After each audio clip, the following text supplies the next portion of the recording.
ഗുരുവായൂരപ്പനെ പൂജിക്കാനാവണമെങ്കിൽ പൂർവജന്മ സുഹൃതം വേണം. ഗുരുവായൂരപ്പനിൽ ഒരിക്കൽ മനസ്സൊന്ന് നിറഞ്ഞു പോയാൽ പിന്നെ നമ്മൾ ഭഗവാനെ ഉപേക്ഷിച്ചാലും ഭഗവാൻ നമ്മൾ ഉപേക്ഷിക്കില്ല. കൃഷ്ണനോടുള്ള സ്നേഹം കൂട്ടാൻ വേണ്ടി അവൻ ചില കുറുമ്പൊക്കെ കാട്ടും. ചില കുറുമ്പൊന്നും നമുക്ക് താങ്ങാനേ പറ്റില്ല. പക്ഷെ അവസാനം ഒരു ചേർത്ത് നിർത്തലുണ്ട്, ഞാനില്ലേ കൂടെ പറഞ്ഞിട്ട്. വേദനയുടെ ചൂടിൽ നമ്മൾ ഉരുകുമ്പോൾ ആ നീലമേഘത്തിൽ നിന്ന് കുളിർക്കാറ്റ് വരും. ആളുകൾ ശകാരവർഷം നടത്തുമ്പോൾ പൊന്നോടക്കുഴലിൽ നിന്ന് സ്വരരാഗ ഗംഗയൊഴുകും.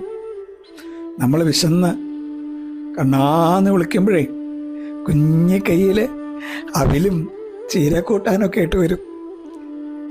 നമ്മൾ വല്ലാതെ തളർന്ന് വീഴാൻ പോകുമ്പോൾ നമ്മളെ മാറോട് ചേർക്കും, ഞാനില്ലേ കൂടെ ചോദിക്കും. കൃഷ്ണ ഗുരുവായൂരപ്പ.